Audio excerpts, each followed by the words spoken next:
మనం ధ్యానం చేయబోతున్న వాక్య భాగాన్ని మరొకసారి చదువుకుందాం. మత్తయి సువార్త 5వ అధ్యాయం 3వ వచనాన్ని మనం ఈరోజు ధ్యానం చేయబోతున్నాం. ఆత్మ విషయమై దీనులైన వారు ధన్యులు, పరలోక రాజ్యము వారిది. అదండి సంగతి. తీసినారా? బైబిల్ తీసినారా? వాక్యం మీద దృష్టి పెట్టినారా? వాక్యం వింటున్నారా? చాలా సంతోషం.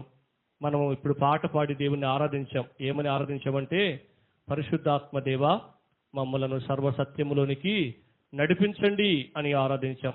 పరిశుద్ధాత్మ దేవుడు మనల్ని సర్వసత్యములోనికి నడిపించడానికి ఆయన ఎన్నుకున్న మాధ్యమం దేవుని వాక్యం.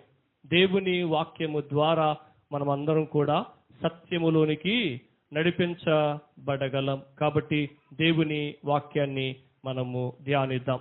ఈరోజు మనం ధ్యానం చేయబోతున్న వాక్య భాగము ఏంటంటే, పేదరికములో ఆనందం. ఏ ఆనందం? ఎందులో? పేదరికములో ఆనందం. సార్, టైటిల్ బాలేదు అంటారా? టైటిల్ బాలేదు. అసలు మేము ఏ రూట్లో అయితే వెళ్తున్నామో ఆ రూట్కి ఆపోజిట్గా ఉంది.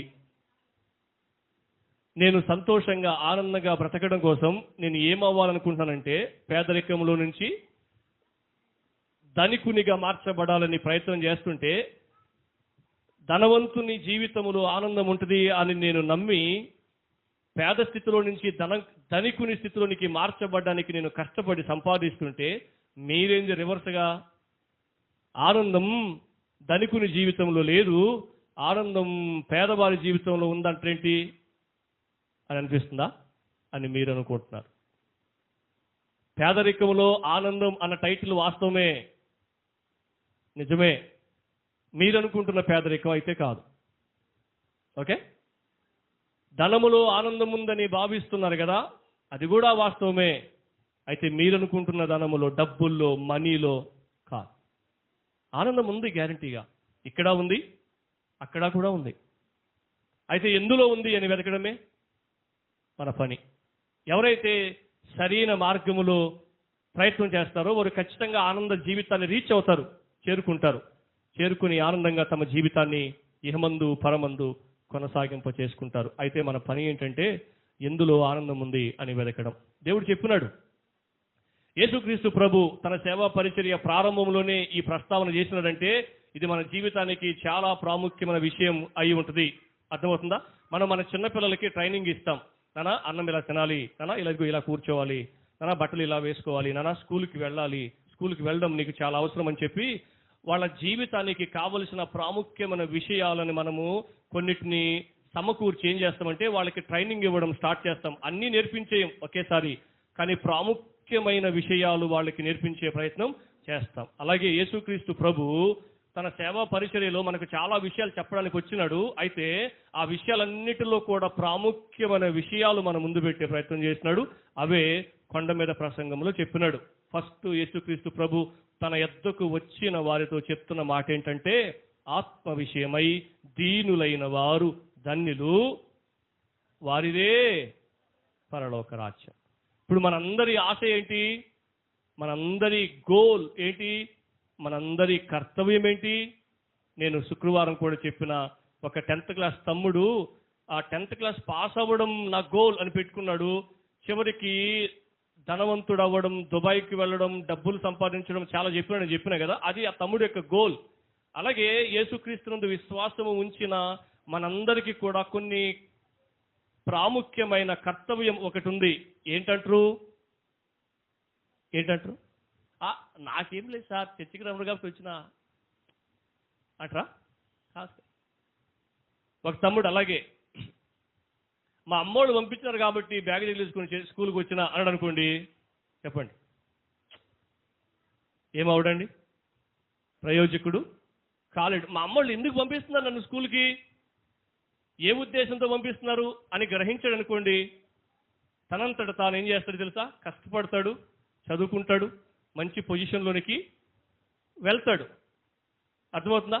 నేను ఎందుకు వస్తున్నా చర్చికి అనేది కూడా మనకు చాలా అవసరం. మీలో ఎవరైనా నిష్కారణంగా ఏ కారణం లేకుండా, ఏ రీజన్ లేకుండా ఎందుకో వెళ్తున్నా, ఆ దేనికోసం వెళ్తున్నా కూడా తెలియకుండా వెళ్తున్నా అంటే మీ టైం వేస్ట్, మీ సమయం చాలా వృధా. ఆదివారం కూడా మీరు కనుక డ్యూటీకి వెళ్తే కనీసం ఒక 1000 రూపాయలు వస్తాయి. నా మంచి సజెషన్. లేదు కాదు నేను వెళ్ళాలా, నాకు అవసరం అని కనుక మీరు భావించి కనుక చర్చికి వచ్చారంటే ఏంటి అవసరం అని గుర్తించాలి. చర్చికి వెళ్ళడం నాకు చాలా అవసరం అని గుర్తిస్తే ఏంటి అవసరం అని గుర్తించాలి. ఏంటి అవసరం అంటే మీరు అన్నారు, కొంతమంది ఏమన్నారంటే పరలోకం వెళ్ళడం కోసం. మంచి ఆలోచనే. పరలోకం వెళ్ళడం నా జీవిత లక్ష్యం. ఏంటి మీ జీవిత లక్ష్యం?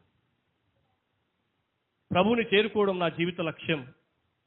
ప్రభుతో సదాకాలం ఉండడం నా జీవిత లక్ష్యం. మంచిదే, చాలా మంచి గోల్ పెట్టుకున్నారు మీరు. ఎవర్ లాస్టింగ్, నిత్యమైన ఏమంటారు లక్ష్యం. అది అప్పటికీ తొలగిపోయిన లక్ష్యం. మంచి ఆలోచన చేశారు.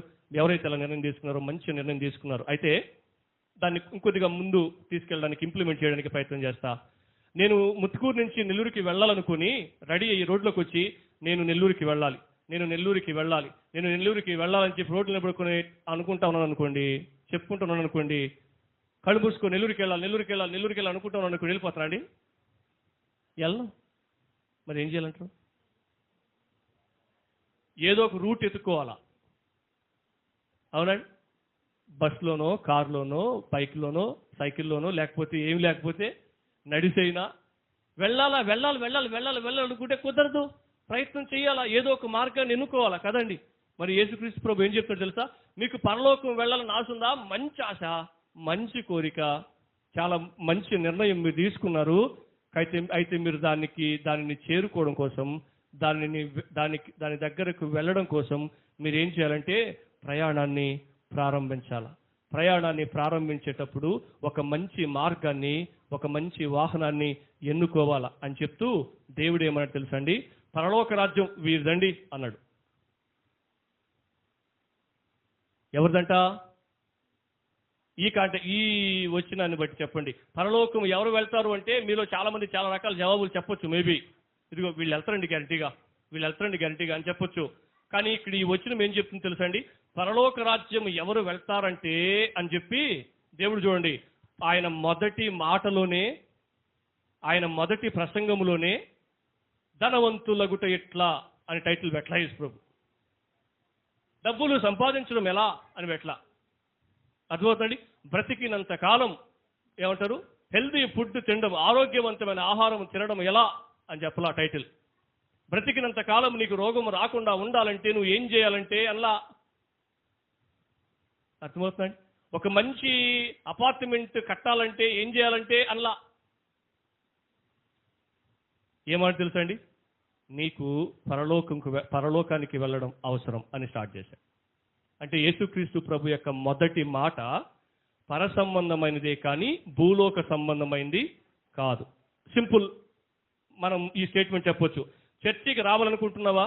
యేసు ప్రభువుని నమ్ముకోవాలనుకుంటున్నావా? అయితే ఈ లోక సంబంధమైన వాటన్నిటినీ ఇస్తాడని కాదు. చనిపోయిన తర్వాత ఒక జీవితం ఉంది. ఆ జీవితం తర్వాత ఆ జీవితం చేరుకోవడానికి కోసం నువ్వు యేసు ప్రభుని నమ్ముకోవాలి అని చెప్పొచ్చా? చెప్పొచ్చు. యేసు ప్రభు డైరెక్ట్గా చెప్పినాడు, మీలో ఎవరైనా నన్ను నమ్ముకోవాలనుకుంటే మిమ్మల్ని మీరు ఉపేక్షించుకొని ప్రతి దినము మీ సిలువెత్తుకుని నన్ను వెంబడించండి. చూస్తారండి, యేసు ప్రభు మారలా.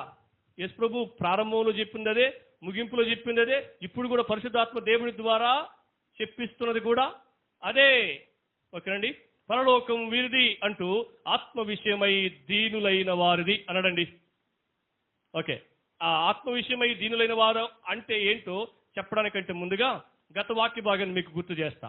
ఓకే, ఉన్నారా ఇక్కడ? ఉన్నాను సార్ అంటారా? సంతోషం, వెరీ గుడ్. ఏంటి పోయిన వారం మనం నేర్చుకున్న వాక్య భాగం దానికి రిలేటెడ్ కదా ఇది, అది గుర్తు చేసుకోవాలి మనం. ఓకే, లేకపోతే మళ్ళీ కొత్తగా ఉన్నది పాస్టర్ మరలా ఏదో చెప్పినట్టు అనిపిస్తుంది. కాదు, పోయిన వారానికి సంబంధించిన వాక్య భాగమే చెప్తున్నా. ఏంటో తెలుసా అండి? ఆనంద జీవిత రహస్యం. ఆనంద జీవితానికి మొదటి రహస్యం ఏమంటాడు తెలుసా? పేదరికములో ఆనందించడం. ఇంకా చాలా రహస్యాలు ఉన్నాయి. ఒక్కొక్క ఆదివారం ఒక్కొక్క విషయం నేర్చుకుంటాం. ఆనంద జీవితానికి మొదటి రహస్యం ఏంటి? పేదరికం అంటే నేను చెప్తాను, మీరు తొందరపడదు. ఏమంటారు ఆలోచన చేసి ఏంట్రా రివర్స్ ఉన్నట్టుంది వాక్యం అనుకోబాకండి. నేను ధనంలో ఆనందం ఉందనుకుని ధనం సంపాదించాలనుకుంటే పేదరికంలో ఆనందం అంటాడేంటి? కాదు, బాగానే ఉంది, అది కరెక్టే. కానీ మనం అనుకుంటున్న పేదరికం, మనం అనుకుంటున్న ధనం కాదు నేను చెప్పేది. ఓకే, ఆనంద జీవితానికి మొదటి రహస్యం ఏంటంటే పేదరికములో ఆనందించడం. పోయిన వారం ఏమని ఆలోచించామంటే ఆనందం కోసం అన్వేషణ. మనిషి ఆనందం కోసం అన్వేషిస్తున్నాడు. అంటే నా జీవితం ఆనందంగా మార్చబడాలి అంటే నేను ఏం కలిగి ఉంటే, ఏం సంపాదిస్తే, ఏం పొందుకుంటే నా జీవితం ఆనందంగా ఉంటుందని చెప్పి అనేక మంది వెదకకూడని వాటిల్లో వెదుగుతున్నారు అని చెప్పిన.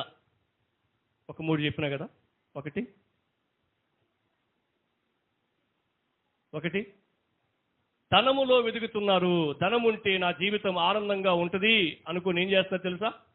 ధనాన్ని సంపాదించడం కోసం ఎక్కువ సమయాన్ని కేటాయిస్తున్నారు, ఎక్కువ ఆలోచన చేస్తున్నారు, ఎక్కువ ప్రయాసపడుతున్నారు. డబ్బులు ఖచ్చితంగా అవసరం, కానీ డబ్బులు ఉంటే సరిపోదు. డబ్బులు పర్మనెంట్ కూడా కాదు. డబ్బులతో అన్నీ అయిపోతాయండి? చెప్పండి, డబ్బులతో పరలోకి వచ్చేస్తా? ఒక్కటి చాలు. అసలు పరలోకానికి డబ్బులకి ఏం సంబంధం సార్ అన్నట్టుకున్నారు చాలా మంది మీలో. కాదు. ధనవంతుడు పరలోక రాజ్యానికి వెళ్ళలేదని మనం పోయిన వారం చూసాం. ఓకే. నెంబర్ 2 అంటే వెతకకూడని వాటిలో ఆనంద జీవితాన్ని వెతుకుతున్నారు అని నేర్చుకుంటూ మనం ఏం చెప్పామంటే దేంట్లో వెతుకుతున్నారంటే ఎక్కువ డబ్బు సంపాదనలో ఎదుగుతున్నారు. దాని ద్వారా వాళ్ళకి ఆనందం వస్తుంది అనుకుంటున్నారు. ఆనందము రావట్లేదు. రాకపోగా ఏం చేస్తున్నారు తెలుసండి? అబద్ధం చెప్పడానికి ప్రయత్నం చేస్తున్నారు, దొంగతనం చేయడానికి ప్రయత్నం చేస్తున్నారు, నరహత్య చేయడానికి ప్రయత్నం చేస్తున్నారు, లంచం తీసుకునే ప్రయత్నం చేస్తున్నారు. ఇవన్నీ అవే. మీకు తెలుసా అండి, దొంగతనం చేసేటప్పుడు, డబ్బుల్ని దొంగతనం చేసేటప్పుడు ఆనందంగా బ్రతకడం కోసం డబ్బులు కావాలి కాబట్టి డబ్బులు దొంగతనం చేసేటప్పుడు ఉన్న ఆనందం కూడా పోయింది చూడడానికి కావాల్సింటే. బిక్కుమంట టెన్షన్ ఏడు దొరికేస్తామో, ఏడు పోలీసులు పట్టుకుంటారో తెలిస్తే పొరుగుబాతేమో ఈ భావనలోకి వెళ్ళి ఆ వ్యక్తి దొంగతనం చేస్తూ ఉన్న అప్పటికి దొంగతనానికి ముందున్న ఆనందం కూడా పోగొట్టేసుకున్నాడు. ఓకేనండి. డబ్బులు తెచ్చినాడు అనుకోండి, దొంగతనం చేసి ఇంట్లో పెట్టుకున్నాడు అనుకోండి, ఎవరు చూస్తారో, ఎవరు పట్టుకుంటారో, ఎవరు చెప్తారో ఈ డబ్బులు నేను పెట్టుకుంటుంది నేను అని చెప్పి గుంటలు బూట్స్ పెట్టడం, బెడ్ కింద పెట్టుకోవడం, ఇవన్నీ చేస్తున్నారు తెలుసండి. ఆనందంగా బ్రతకడం కోసం ఉన్న ఆనందం కూడా వాళ్ళు పోగొట్టేస్తున్నారు. నెంబర్ 2 ఏంటి? జ్ఞానాన్ని సంపాదిస్తే ఆనందం ఉండదని చెప్పి జ్ఞానం సంపాదించడం కోసం చాలా ప్రయత్నాలు చేస్తున్నారు. ఓకే, పోయిన వారం మనం చూసినాం. కానీ వాళ్ళు జ్ఞానవంతులు అయ్యారు కానీ ఆనందాన్ని తెచ్చుకోలేకపోయారు. నెంబర్ 3 ఘనత, పేరు ప్రఖ్యాతలు సంపాదించాలని ప్రయత్నం చేస్తున్నారు, పలుకుబడి సంపాదించాలని ప్రయత్నం చేస్తున్నారు. కానీ పేరు ప్రఖ్యాతలు పడుగుబడి వచ్చిందేమో కానీ ఆనందం మాత్రం రాలే.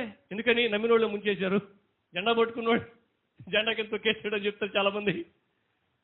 అవునండి, మనం చాలా విషయాలు చూడొచ్చు దాంట్లో. Okay, right. అయితే ఆనందం కోసం మనం ధనాన్ని సంపాదిస్తే ఆనందం రాలా, జ్ఞానం సంపాదిస్తే ఆనందం రాలా, ఘనత సంపాదిస్తే ఆనందం రాలా. మరి దేంట్లో వస్తుంది ప్రభు ఆనందం అంటే? ఆయన ఏమంటాడు తెలుసా?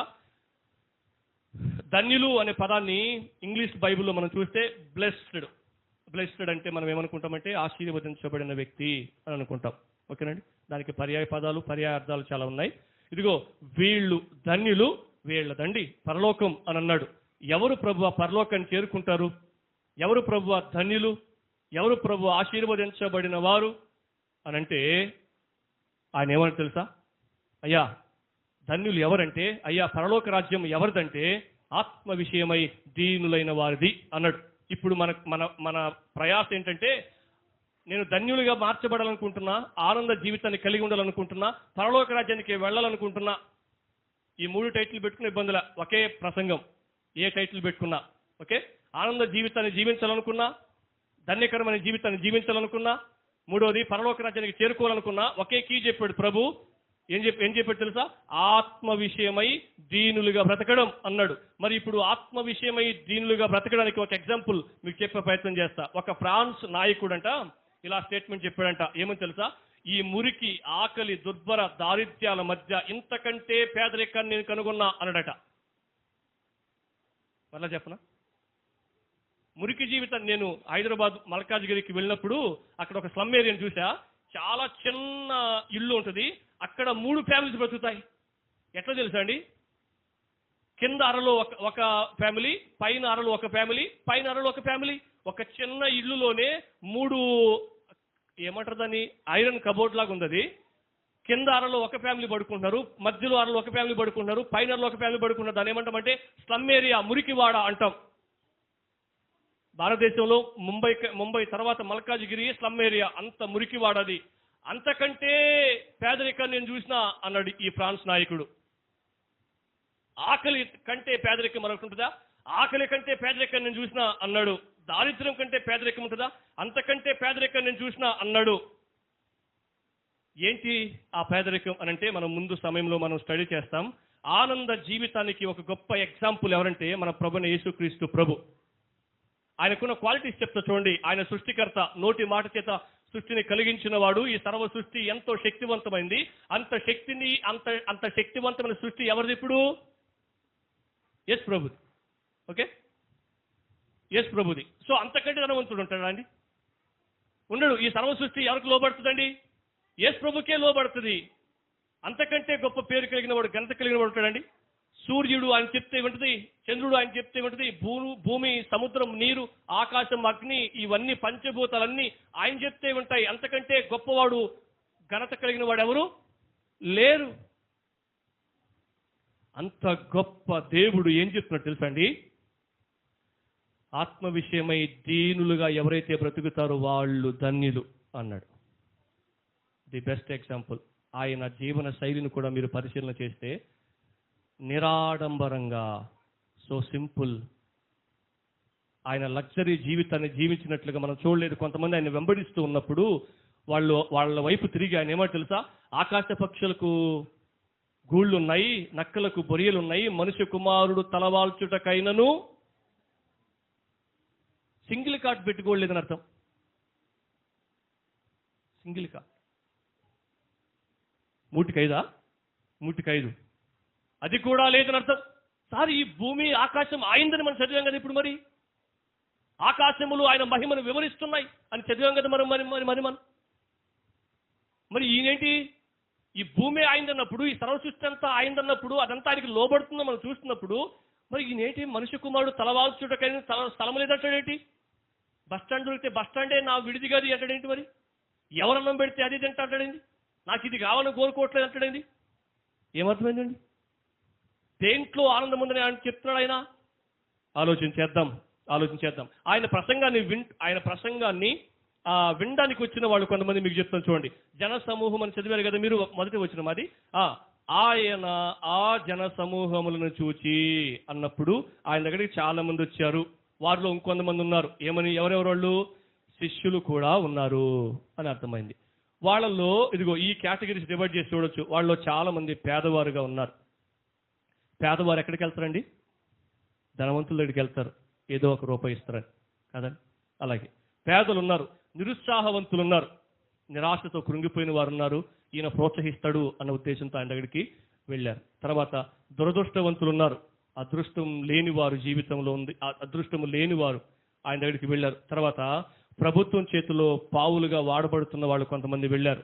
వాళ్ళ పేర్లు మీకు గుర్తు చేస్తుండే. ఇదిగో ఈ మత్తయి సువార్త రాసిన ఆయన కూడా ఆయన ఆ బ్యాచే. మత్తయి సువార్త రాసిన వ్యక్తి ఎవరు? ఆయన పని ఏంటంటే ట్యాక్స్ కలెక్టర్. ఆయన రోమా ప్రభుత్వం కింద అధికారిగా నియమించబడిన వ్యక్తి, యూదుల చేత తిరస్కరించబడిన వ్యక్తి. అరే, నువ్వు మా యూదుడు పోయింది, నువ్వు రోమా సామ్రాజ్యానికి అమ్ముడు పోయినావు, మా చేత పనులు కట్టిస్తున్నావు రోమా సామ్రాజ్యానికి అని అర్థం. సింపుల్, మీకు అర్థమయ్యేటట్టు చెప్పనా? పాకిస్తాన్లో మన భారతదేశాన్ని గెలిచి భారతదేశాన్ని పరిపాలిస్తున్నప్పుడు పాకిస్తాన్లో వచ్చి పరిపాలించిన ఇక్కడికి వచ్చి భారతీయులను నాయకులుగా పెట్టుకొని వాళ్ళు పన్ను కలెక్ట్ చేసే వ్యక్తులుగా భారతీయులు నియమించి ఆ పన్ను తీసుకొచ్చి మాకిండి అని చెప్తారు. అలా పన్ను తీసుకొచ్చి వాళ్ళకి ఇచ్చే వ్యక్తుల్లో మత్తయి ఉన్నాడు. లూకాసు వార్త 19వ అధ్యాయంలో జక్కయ్య అనే వ్యక్తి కూడా ఉన్నాడు. వాళ్ళందరూ ట్యాక్స్ కలెక్టర్స్, పన్ను వసూలు చేసేవాళ్ళు తెలుసు కదా మీకు. వాళ్ళు ఇదిగో ఈయన కూడా అలాంటి వ్యక్తులు వాళ్ళ మధ్య ఉన్నప్పుడు దేవుడు వాళ్ళకి ఏం చెప్పాలా? ఇదిగో మీ పేద స్థితి పోవాలంటే, మీకు డబ్బులు కలగాలంటే, మీ నిరుత్సాహం పోవాలంటే, మీరు ఉత్సాహవంతులుగా మారాలంటే, మీ దురదృష్టం అదృష్టంగా మారాలంటే ఏం చేయాలి కదా చెప్పాలా? మరి నేనేమంటున్నాడు? ఆత్మ విషయమై దీనులైన వారు ధన్యులు అని చెప్పడం స్టార్ట్ చేసినాడు. ప్రభువా, మేము ఏం కావాలని కోరుకున్నాం, నువ్వేం చెప్తున్నావు ప్రభువా? అదే కదా విషయం. ఏమిస్తాడని నమ్మొచ్చాం, నువ్వు ఏం చెప్పాలనుకుంటున్నావు ప్రభువా? ఏంటో మా నమ్మకానికి నువ్వు చెప్తున్న మాటకి పొంతన కుదరట్లేదు ప్రభువా. అది కదా ప్రాబ్లం. చాలా మందికి మీకు తెలుసా అండి, దేవుడు నాకు ఆరోగ్యం ఎలా ఇస్తాడో అని ఆశతో వస్తే పాస్టర్ ఏంది మారు మనసు పొందమంటున్నాడు. నీకు ఉద్యోగం ఎలా వస్తుందంటే అని చెప్పకుండా పాస్టర్ ఏంది పాపక్షమాపణ పొందమంటాడు. నువ్వు ఇల్లు ఎట్లా కడతావో చెప్పకుండా పాస్టర్ ఏంది ఏమంటావు కంటిన్యూగా చర్చికి రామంటాడు. నేను కోరుకుంది ఒకటి, ఆయన చెప్తుంది ఒకటి అనే భావంతో చాలా సందర్భాల్లో చాలా సంవత్సరాలు కొనసాగినారు క్రైస్తవులు. కానీ యేసు ప్రభు దగ్గరికి వెళ్ళినప్పుడు కూడా అదే జరిగింది. యేసు ప్రభు అంటే తెలుసా? ఆత్మ విషయమై దీనులైన వారు ఆశీర్వదించబడిన వారు ధన్యులు అని చెప్తూ వాళ్ళదే పరలోక రాజ్యం. ఇప్పుడు ఆత్మ విషయమై దీనులుగా ఉండడం అంటే ఏంటి అనేది మనం చూద్దాం. ఆత్మ విషయమై దీనులుగా బ్రతకడం అంటే ఏంటో తెలిస్తే ఎవరు ధన్యులో తెలిసిపోద్ది. తర్వాత ఎవరిది పరలోక రాజ్యమో తెలిసిపోద్ది. ఏంటంట ఆత్మ విషయమై దీనులుగా ఉండడం అంటే ఏంటో తెలిస్తే ధన్యులుగా బ్రతకడం అంటే ఏంటో తెలిసిపోద్ది. అదిగో అమ్మా, అదిగో ఆ అవ్వ వస్తుంది, కూర్చుంటుంది, వాక్యం కూడా మీతో పాటు ఉంటుంది. మీరు అవ్వ వైపు చూస్తే ఏం లాభం? ఏం లాభంలే. అవ్వ మీకు చాలా సంవత్సరాల నుంచి తెలుసు, కొత్తగా వచ్చినాము కూడా కాదు. ఆ వైపు చూడబాకండి, వాక్యం వినండి. Okay, right.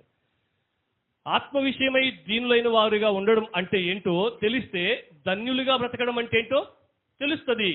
తర్వాత ఆత్మ విషయమై దీనులైన వారుగా బ్రతకడం అంటే ఏంటో తెలిస్తే పరలోక రాజ్యం ఎవరిదో తెలుస్తుంది, ఎవరు వెళ్తారో కూడా తెలుస్తుంది. ఏం చెప్తున్నాడు ప్రభు అంటే ఆత్మ విషయమై దీనులుగా బ్రతకడం అంటే ఏంటి తెలుసా? మొదటి విషయం ఆధ్యాత్మిక పేదరికాన్ని గుర్తించడం. ఏ పేదరికం? ఇప్పుడు వచ్చేసింది క్లియరెన్స్. పేదరికములో ఆనందం అన్న టైటిల్ ఎందుకు పెట్టాము అనంటే ఇది ఏ పేదరికం? ఇది ఏ పేదరికం? ఉద్యోగానికి వెళ్లకుండా ఉన్నప్పుడు వచ్చే పేదరికం కాదు. సరైన ఉద్యోగాన్ని సంపాదించకుండా ఉన్నప్పుడు వచ్చే పేదరికం కాదు. చదువుకోకుండా ఉన్నప్పుడు వచ్చే పేదరికం కాదు. ఏ బాధ్యతలు లేకుండా ఇంటిని గాలికి వదిలేసి లోకంతో స్నేహం చేస్తూ పాపంలో కొనసాగుతున్నప్పుడు వచ్చే పేదరికం కాదు.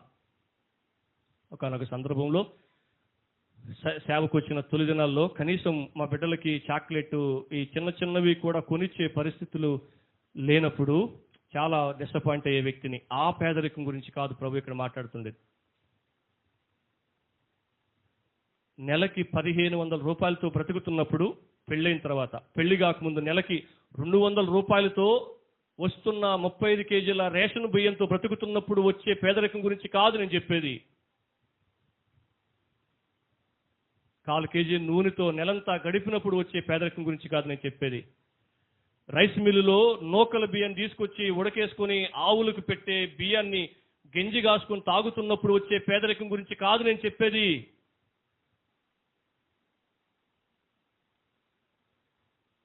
ఏ పేదరికం గురించి తెలుసా అండి?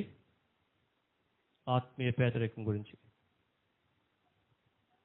చర్చికి బానప్పుడు వచ్చే పేదరికం గురించి, ప్రార్థన చేసుకోకుండా ఉన్నప్పుడు కలిగే పేదరికం గురించి. ఒకసారి నేను వాక్యం చెప్పడానికి వెళ్తా ఉన్నప్పుడు నేను బండి కళ్ళు తెరుచుకొని తోలుతూ ఉన్నా, కానీ నా మైండ్లో ఒక 2 బొమ్మలు కనపడతా ఉన్నాయి. ఏంటి ఈ బొమ్మలు అని చూస్తే మనిషి ఆకారంతో ఉన్న ఒక వ్యక్తి, ఒక బొమ్మ ఏమో చాలా లావుగా కనిపించింది, మరొక బొమ్మ ఏమో చాలా బక్కగా కనిపించింది. ప్రభా ఏం నేర్పించాలనుకుంటున్నావు ఈ లావుగా ఉన్న వ్యక్తిని చూపించి? ప్రభా ఏం నేర్పించాలనుకుంటున్నావు ఈ బక్కగా ఉన్న వ్యక్తిని చూపించి అని చెప్పి నేను బండి తోలుకుంటూ ఆలోచన చేస్తూ వెళ్తుంటే దేవుడు నాకు నేర్పిస్తున్న విషయం ఏంటి తెలుసా? దేవుడు నాకు ఇచ్చిన తలంపు, ఈ లోక సంబంధంగా నువ్వు చాలా బలంగా ఉన్నావు, కానీ ఆధ్యాత్మికంగా నువ్వు చాలా బలహీనంగా ఉన్నావు.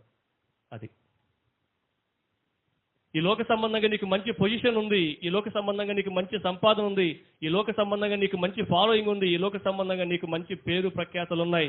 నీ జీవితంలో ఏ కొదువ లేదని నువ్వు భావించుతూ ఉండొచ్చు, కానీ స్పిరిచువల్ లైఫ్ చాలా వీక్నెస్గా ఉంది.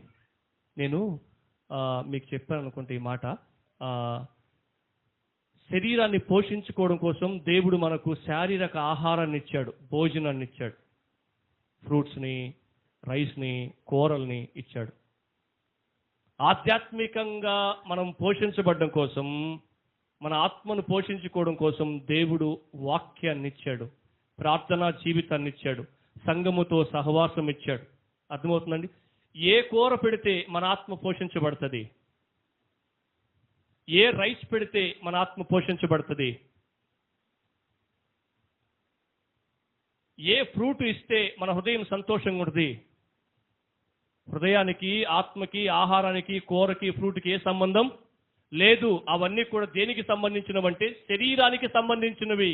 మన శరీరానికి 3 పూట్ల ఎవ్వరు చెప్పకుండా, గుర్తు కూడా చేయకుండా ఖచ్చితంగా కంటిన్యూస్గా ఆహారాన్ని ఇస్తా ఉన్నాం. కానీ ఆధ్యాత్మిక జీవితం పరిస్థితి ఏంటి? కొంతమంది క్రిస్మస్కి, న్యూ ఇయర్కి, ఈస్టర్కి కనిపిస్తారంట చర్చిలో. కొంతమంది గుబులు మళ్ళినప్పుడు వస్తారంట చర్చికి. కొంతమంది బల్లారానికి మాత్రమే వస్తారంట. నెలలో 4 ఆదివారాలు ఉంటే ప్రభు బల్లకు మాత్రమే వస్తారంట. ప్రభు బలు తీసుకెళ్ళిపోతే వాళ్ళకి ఏమొస్తుందో మరి.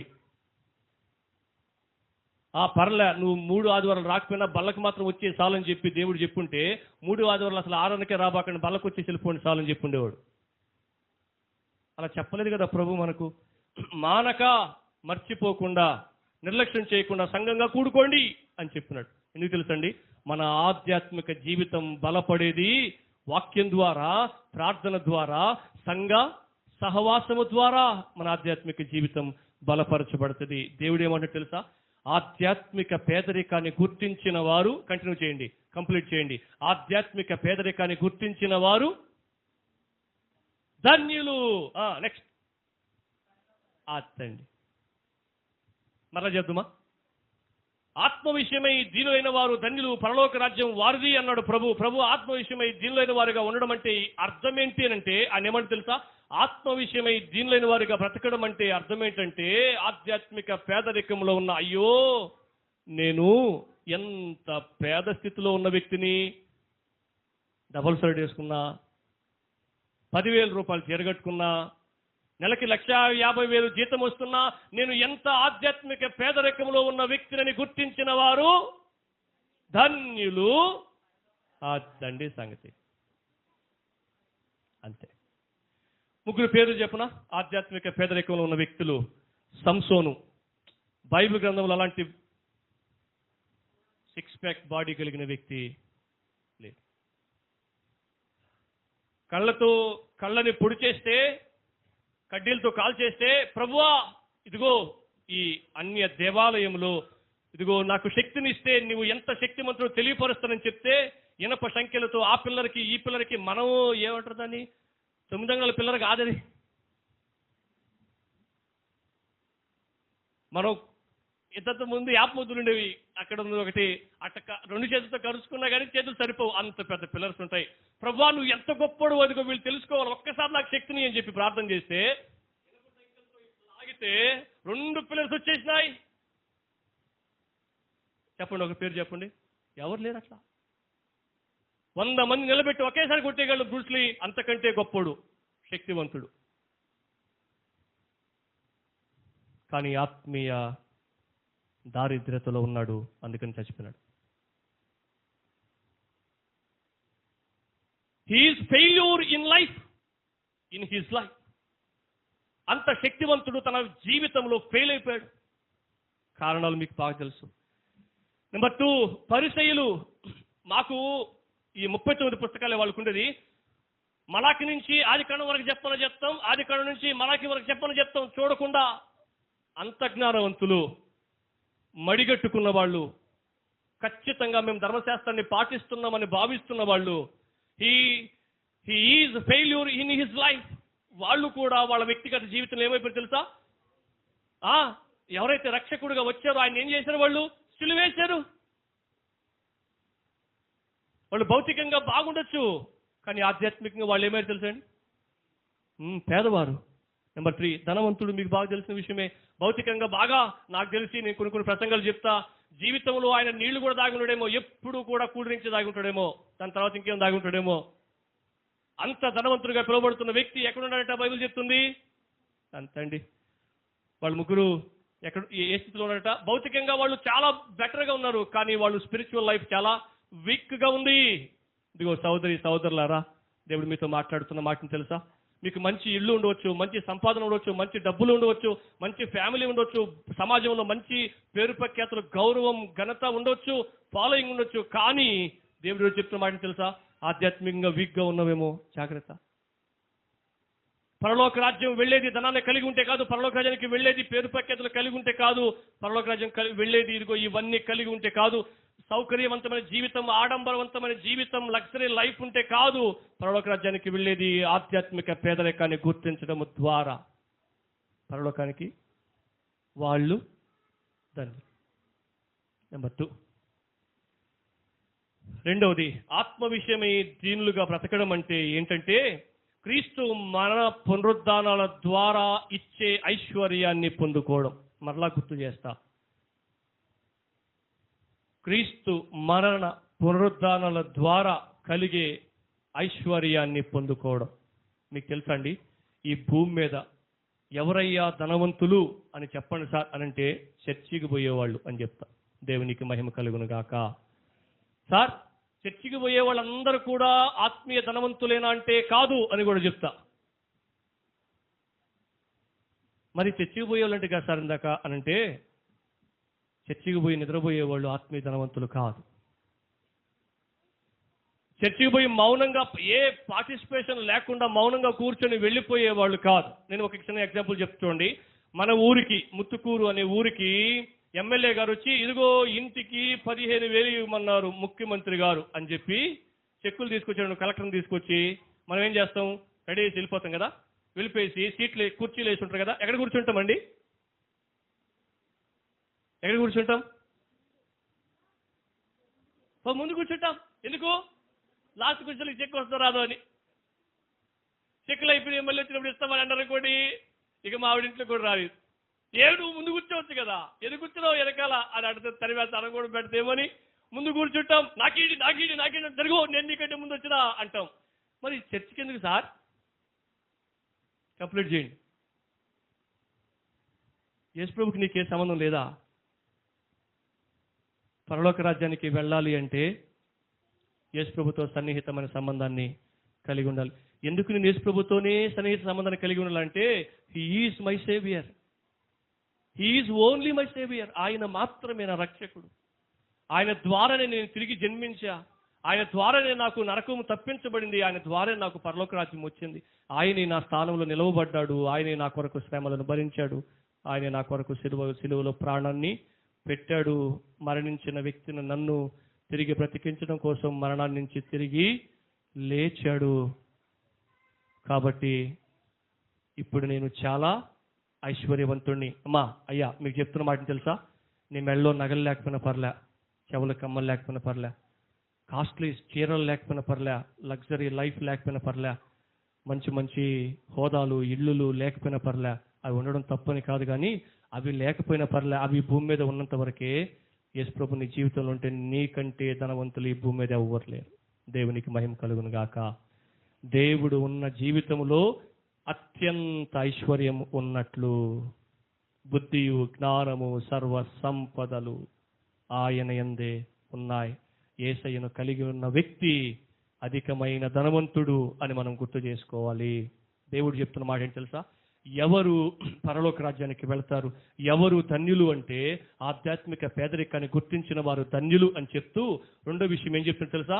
ఆత్మ విషయమై దీనులైన వారు అంటే అర్థం ఏంటంటే యేసుక్రీస్తు శిలువ మరణ పునరుద్ధానాల ద్వారా ఎవరైతే ఐశ్వర్యాన్ని, ఏ ఐశ్వర్యం గురించి మాట్లాడుతున్నాడండి అంటే యేసు ప్రభు మరణించి తిరిగి లేపబడితే మనకు డబ్బులు వస్తాయని అర్థం.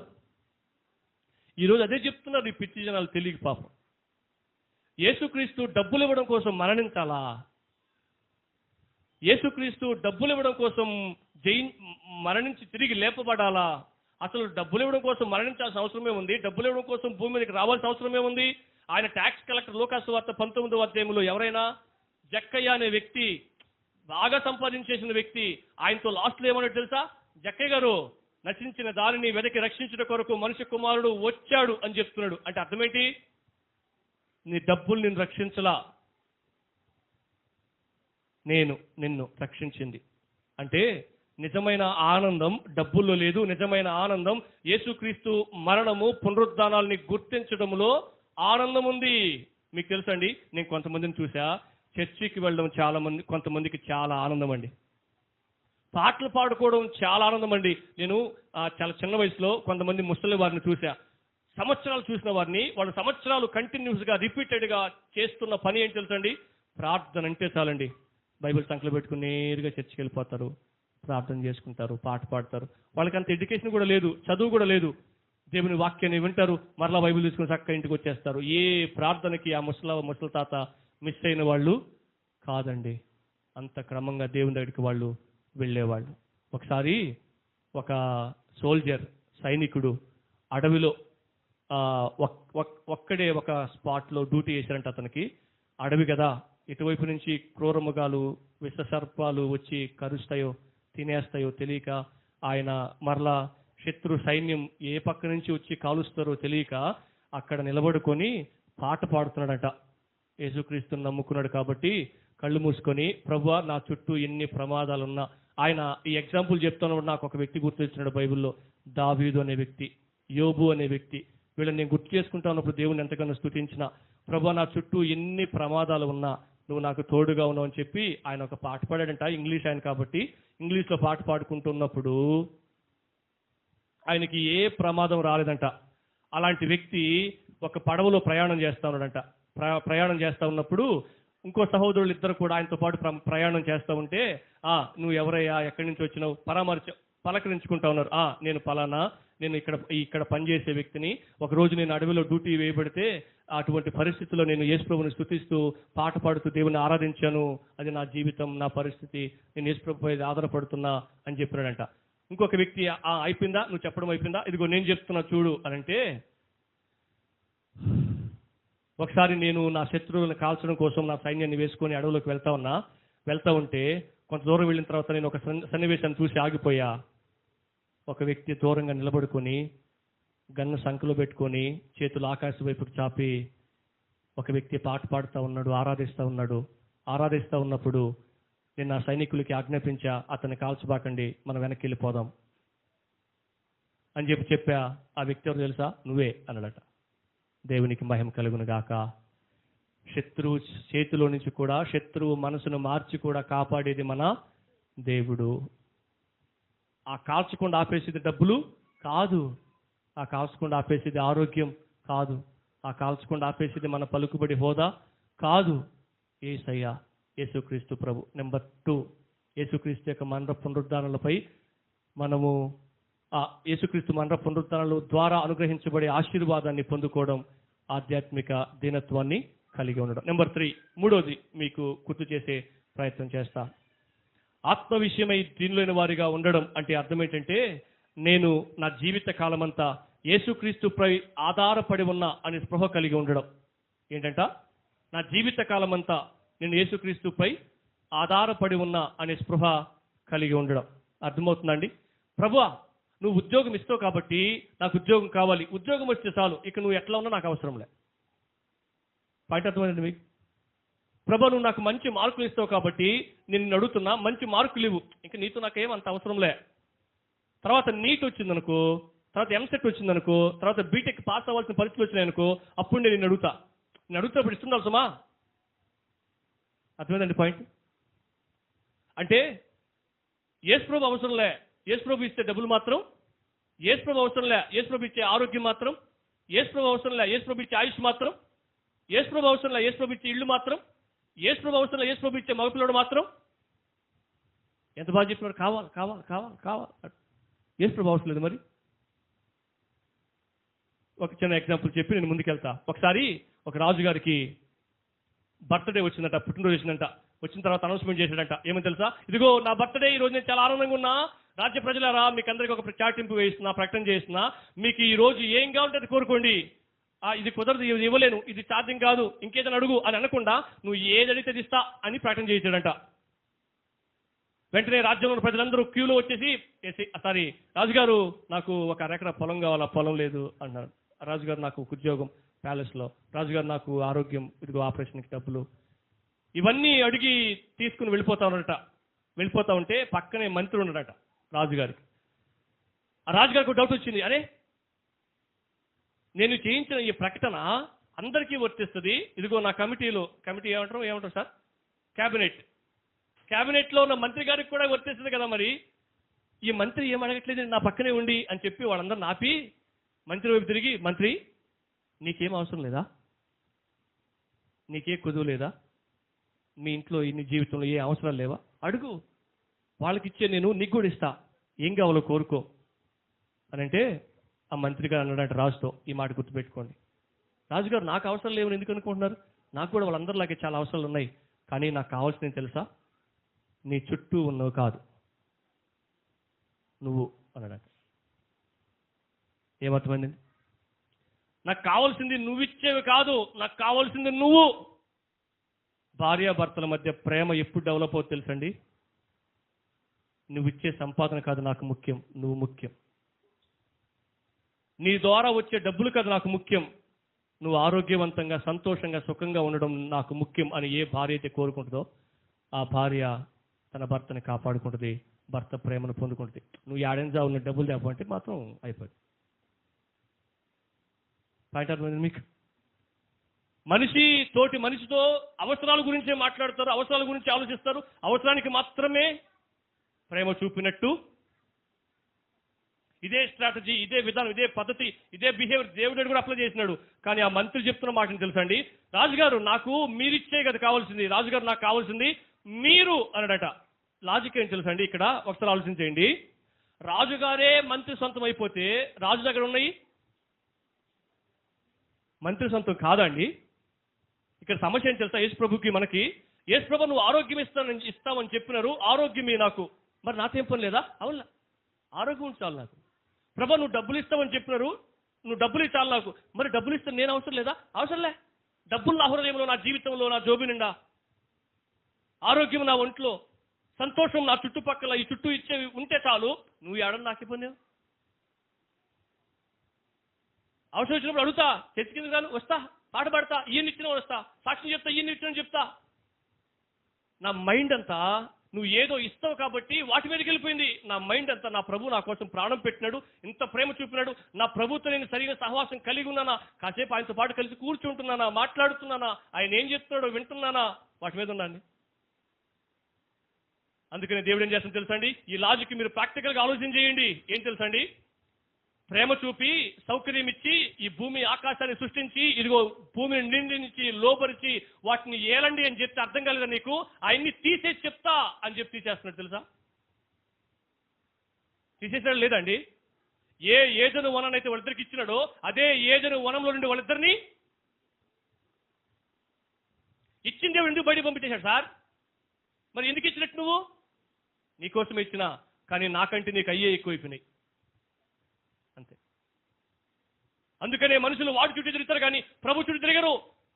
డబ్బులు లేకపోతే డబుల్ డ్యూటీ ఎలా చేద్దాం, ఏ డ్యూటీకి వెళ్దాం, ఇంకొక పని పార్ట్ టైం ఎక్కడ చేద్దామని ఆలోచన చేస్తామేమో కానీ ప్రార్థన చేసుకోలేకపోతున్నానే, చర్చికి వెళ్ళలేకపోతున్నాను. అరే ఈ రోజు ఆదివారం అయితే చర్చికి వెళ్ళలేకపోయానని చెప్పి అన్నం తినకుండా దిగులుగా కూర్చున్న వాళ్ళు ఎంతమంది? ప్రియారిటీ కాదు అసలు, మన లైఫ్లో ఒక భాగమే కాదు అది. అందుకని దేవుడు ఏం చేస్తాడు తెలుసా? తీసేసి ఆయన ఎవరో చెప్తున్నాడు. అప్పుడేం చేస్తాం మనం? తీసేసిన తర్వాత బాధ కలుగుతుంది కదా, కష్టం వస్తుంది కదా, లోటు వస్తుంది కదా. మరి ఇప్పుడు ఎట్ చేయాలి? మరి ఎవరి మీద ఆధారపడితే వస్తాయి ఇవన్నీ అంటే అదిగో యేసు ప్రభు ఆయన ఆయన ఇస్తాడు, ఎందుకంటే ఆయన కదా. అప్పుడు ఆయన దగ్గరికి వెళ్తున్నారు, ప్రభు అయ్యి ఆయన అంటే నీకు ఆయన్ని కాదు ముఖ్యం, నేను ముఖ్యం, ఇంటవా అంటే ప్రభు ముందు అయ్యి అని చెప్తున్నారు. వీళ్ళు ఏం చేశారు తెలిసి కింద పడుకొని, నేను కూడా చాలా సంవత్సరాలు అవే ప్రసంగాలున్నా, ఇస్తాడు వచ్చేయండి అని చెప్పినారు. అయ్యడానికి కాదు ప్రభు ఉండేది, వాటికంటే ప్రాముఖ్యమైన ఇవ్వడానికి.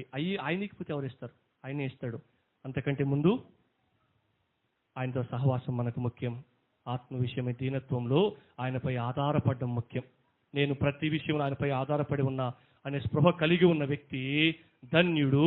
ప్రతి విషయంలో ఆయనపై ఆధారపడే వ్యక్తి ధన్యుడు.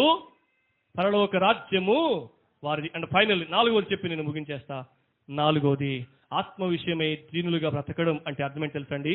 క్రీస్తుని సేవించుటకు ఇష్టపూర్వకంగా ఉపేక్షించుకోవడం. క్రీస్తుని సేవించడానికి, ఆరాధించడానికి, సేవ చేయడానికి, క్రీస్తుని సేవించడానికి ఇష్టపూర్వకంగా ఉపేక్షించుకోవడం. ఇష్టపూర్వకంగా, స్వచ్ఛందంగా, ఏ ప్రెజర్, ఏ బలవంతం, ఏ ఒత్తిడి లేకుండా. అర్థమవుతుందండి? ఇక్కడ స్టేజ్ మీద చేరి పాస్టర్స్ చాలా మంది ఇదిగో ఆలోచనలో జాగ్రత్త, మాటల్లో జాగ్రత్త, ప్రవర్తనలో జాగ్రత్త, డ్రెస్సింగ్ స్టైల్లో జాగ్రత్త, ఈ విధానంలో జాగ్రత్త అనే బోధ చేపించుకోకుండా స్వచ్ఛందంగా ఇష్టపూర్వకంగా తనకు తానుగా ఉపేక్షించుకోవడం అంటే చెప్పినా మీకు, నీకు నీవే నీ ఇష్టానికి ఇప్పటి వరకు యేసుక్రీస్తుని నమ్మక ముందు ఏదైతే నీకు ఇష్టంగా ఉందో, కొన్ని ఇష్టాలు ఉంటాయి కదా. నాకు క్రికెట్ ఆడడం అంటే ఇష్టం. ఆడటం శరీరం దెబ్బతినేసిన తర్వాత, ఒళ్ళు కదలకపోయిన తర్వాత చూడడం అంటే ఇష్టం. తప్పదిక. అట్లా నీకే ఇష్టం. కొంతమందికి ఉదయం ఇడ్లీలు చేసుకున్నామా, మధ్యాహ్నం ఏం చేసుకున్నాం, మధ్యాహ్నం తినేసినామా, 4 గంటలకు ఏం చేసుకున్నాం, 4 గంటలకి చేసాం, రాత్రికి ఏం చేసుకున్నాం, మరి రేపు అన్న పరిస్థితి అది ఇష్టం. కొత్తగా పెట్టినారట ఏంటి ఆడబోదమా, ఇవన్నీ పాలే అయిన ఓల్డ్ మోడల్స్. కొత్తగా పెట్టారట, డిస్కౌంట్ కూడా ఉందట, ఆడబోదమా, అదే ఇష్టం వాళ్ళకి. నాకు పవిత్ర కండిషన్ పెడతాది, ఏమని తెలుసా, కానీ అని అన్నంటే వస్తాను నీతో అటుది అనాలి, తప్పదు. ఎందుకని నెల్లూరులో ఉన్న అంగళ్ళన్నీ తిరిగేస్తుంది, ఫస్ట్ చూసింది 100 రూపాయలు తీసుకొచ్చుకుంటుంది. మరి ఎందుకు తిరిగినావు అంటే చూద్దామని. మా కాళ్ళు పట్టకపోయినాయి వాళ్ళిద్దరిని ఎత్తుకొని. అప్పుడు నువ్వు నవ్వు, అది మీరు టార్చర్ పెడతారు మీ భర్తలు, మీకు అర్థం కావట్లే, హింసిస్తారు మీరు. పాపం వాళ్ళకి చెప్పలేక పాపం ఎంత వేదన పడుతున్నారో తెలుసా మీకు. ఫస్ట్ చూసినావు కదా, అది 100 రూపాయలు ఎత్తుకొచ్చుకో, 100 రూపాయలు 20 రూపాయలు ఏదో ఎత్తుకొచ్చి అయిపోయి ఎంత టైం సేవ్. నువ్వు ఎప్పుడు పోతుంది ఎప్పుడు వస్తావో తెలియదు. ఎందుకని వాళ్ళకి అదంటే ఇష్టం అని చెప్పడం కోసం. కానీ ఇక్కడ ఏం చెప్తారు తెలుసా, ఆత్మ విషయమై దీనులైన వారు ధన్యులు, వారిది పరలోక రాజ్యం. అంటే 4వ అర్థం ఏంటంటే, ఆత్మ విషయమై దీనులుగా బ్రతకడం అంటే అర్థం ఏంటి ప్రభు అనంటే, యేసయ్యను సేవించడానికి నైనా రెడీ అయిన ప్రార్థన ఉంది పరంప అని చెప్పించుకోకుండా, అమ్మా కమిటీ పెద్దల చేత ఈరోజు ప్రార్థనకు రాలేదేమి అని అడిగించుకోకుండా, ప్రార్థన చేసుకున్నావమ్మా అని చెప్పి ఎవరో ఒకరి చేత అడిగించుకోకుండా, ఈరోజు ఏ వాక్యం చదివావు అని అడిగినప్పుడు తెల్లమొహం వేయకుండా, ఇష్టపూర్వకంగా స్వచ్ఛందంగా నీకు మీకు ఇంకో మాట చెప్పనా, ఎవరి చేత చెప్పించుకోకుండా మీరు చాలా పనులు చేస్తారు, ఎవరి చేత గుర్తు చేయించుకోకుండా మీరు చాలా పనులు చేస్తారు. మరి చర్చికి ఎందుకండి, ప్రార్థన చేసుకోవడానికి ఎందుకండి, కుటుంబ ప్రార్థన పెట్టుకోవడానికి ఎందుకండి, వేటి మీద మనసు పెట్టినావు? యేసుప్రభు ఏమన్నట్టు తెలుసా, క్రీస్తుని సేవించడానికి ఇష్టపూర్వకంగా నిన్ను నీవు ఉపేక్షించుకోవడం. ఒకసారి నేను సండే స్కూల్ టీచర్గా ఉన్నప్పుడు, ముగించేస్తా, సండే స్కూల్ టీచర్గా ఉన్నప్పుడు ఒక తమ్ముడు, నేను చాలా బాగా చెప్పిన ఆ రోజు సండే స్కూల్ క్లాస్ అని చెప్పి తృప్తిగా ఉన్నా. ఆ తమ్ముడిని, నాయన ఈరోజు నీకు ఏమర్థమైంది అని అడిగితే ఆ తమ్ముడు అంటే తెలుసా, అన్నా భలే ఉందనా అన్నాడు. ఏందిరా బాగుంది అంటే, భలే సొక్క వేసినావు ఈరోజు అన్నాడు. అంటే వాడు ఏం చేశాడు తెలుసా, నేను చెప్పిన క్లాస్ ఒక్కసారిగా ఫ్యూజులు ఎగిరిపోయినా నాకు. ఒరే అంత భారంతో కళ్ళీళ్ళు పెట్టుకొని చెప్తే వీడు నా సొక్కైతే చూస్తున్నాడు ఈ రోజు అంతా అనుకున్నాను. అప్పటి నుంచి ఏం చేసింది తెలుసా అండి, 2010 అప్పుడు ఇక్కడికి వచ్చిన తర్వాత మారింది నా బట్టలు వేసుకునే విధానం. 2010 నుంచి పోయిన సంవత్సరం వరకు ప్రతి ఆదివారం తెల్ల ప్యాంట్ తెల్ల సొక్కే ఓడి పుణ్యమా అంట. మా భార్య ఉతికి తెల్ల ప్యాంట్ తెల్ల సొక్క మామూలుగా కష్టం కాదు, వేసుకోవడం సులభమే, ఉతకడం చాలా కష్టం. ఉతికి తెల్లగుడ్లు తెల్ల ప్యాంట్లు ఎక్కువ ఉండేది నాకు అరలో. ఆ అబ్బాయి పుణ్యమా అంటే ఎందుకు తెలుసండి, నేను సంతోషిస్తున్న ఆ విషయంలో. నా వస్త్రధారణ, నా మాట తీరు, నా ప్రవర్తన విధానం, నా పద్ధతులు ఇతరులను బలహీనపరిచేవిగా ఉండకూడదు, ఇతరులను దేవుడి నుంచి దూరం చేసేవిగా ఉండకూడదు, ఇతరులను పాపంలోనికి ఆకర్షించేవిగా ఉండకూడదు. నేను యేసు ప్రభుని వెంబడిస్తున్నా, నా జీవిత విధానాన్ని బట్టి, నా వస్త్రాన్ని బట్టి యేసు ప్రభుకి మాట రాకూడదు అని తీర్మానించుకున్నా. ఇష్టపూర్వకంగానే నేను తీసేసిన. ఎవరో బలవంత పెట్టలా నన్ను, ఎవరో ప్రోత్సహించలా నన్ను. నాకు అనిపించింది నేనేంటి ఇట్లాంటి బట్టలు వేసుకుంటున్నా, వేసుకోకూడదు అట్లా, దేవుణ్ణి మహింపరిచే వ్యక్తిని అని చెప్పి అనుకున్నా. స్వచ్ఛందంగా నాకు నేనుగా కంట్రోల్ చేసుకున్నా, తీసేసుకున్నా అవన్నీ కూడా. అమ్మా అది నాకు అనిపించింది, నా సాక్ష్యం. మరి నీ జీవితంలో దేవుణ్ణి బాధ పెట్టేది ఏముంది? ఇష్టపూర్వకంగా బలవంత పెట్టకుండా, ఏదో ఒత్తిడికి గురి కాకుండా నీ ఇష్టపూర్వకంగా నువ్వు తీసేసుకుంటే నువ్వు దేవునికి పనికి వస్తావు. అప్పుడు నువ్వు ధన్యురాలవి, ధన్యుడివి. నీదే అదండి 4 విషయాలు. మొదటిది ఏంటి? ఆత్మ విషయమై దీనులుగా బ్రతికుంటే వాళ్ళు ధన్యులు, పరలోక రాజ్యం వాళ్ళది. మొదటి విషయం ఏంటి తెలుసండి, ఆత్మ విషయం దీనులుగా బ్రతకడం అంటే ఆధ్యాత్మిక పేదరికంలో ఉన్నానని చెప్పి గుర్తించడం. నెంబర్ 2, ఆత్మ విషయమే దీనులుగా బ్రతకడం అంటే యేసుక్రీస్తు మరణ పునరుద్ధానాల ద్వారా కలిగే ఐశ్వర్యాన్ని పొందుకోవడం. మీరందరూ చాలా గొప్పోళ్ళు తెలుసా? ఈ ఊర్లో ఏ ఊర్లో అయినా చర్చికి పోయే వాళ్ళ కంటే గొప్పోళ్ళు ఈ భూమి మీద ఎవ్వరు లేరు. వాళ్ళే రేపు సంతోషకరమైన పరలోక రాజ్యంలో ఉండబోతున్నారు. ఎంత గొప్పలు ఈ భూమి మీద బిడబడుతున్న వాళ్ళందరూ రేపు నరకంలో కాలబోతున్నారు. మీకంటే గొప్పలు భూమి మీద ఎవరు లేదు తెలుసండి. సంతోషించండి, నిరుత్సాహపడబాకండి, కృంగిపోబాకండి. అన్నం లేకుండా పర్లా యేసు ప్రభు ఉన్నాడని చెప్పి సంతోషించండి. అలాగని చెప్పి అన్నం సంపాదించుకోవాలి, అలాగే కూర్చోబాకండి. ఓకే, మనం చాలా గొప్పవాడు అని భావించండి. లేని వాటి కోసం ఆరాటపడబాకండి. వాడు నాకంటే బాగున్నాడని చెప్పి నిరుత్సాహపడబాకండి. నువ్వే ఎంతకంటే బాగున్నావు, నీ పద్ధతులు వాళ్ళకి లేవు, నువ్వు చాలా పద్ధతిగా ఉన్నావు, చాలా మంచి జీవితం ఇది. నెంబర్ 3, ఆధ్యాత్మిక ఆత్మ విషయమై దీనులుగా బ్రతకడం అంటే ప్రతి విషయంలో నేను దేవునిపై ఆధారపడి ఉన్నా అని గుర్తించడం. నెంబర్ 4, ఆత్మ విషయమై దీనులుగా బ్రతకడం అంటే క్రీస్తుని సేవించడానికి ఇష్టపూర్వకంగా నన్ను నేనే ఉపేక్షించుకోవడం. వారు ధన్యులు, వారిదే. నువ్వు పరలోకంలో ఉండాలని కోరుకుంటున్నావా? ఈ 4 విషయాల గురించి ఆలోచించి తీర్మానించుకో. ఇలా బ్రతకాలనుకో, రేపు ప్రభుతో సదాకాలం ఉంటావు. లేకపోతే నీ ఇష్టం. ప్రార్థన చేసుకుందాం.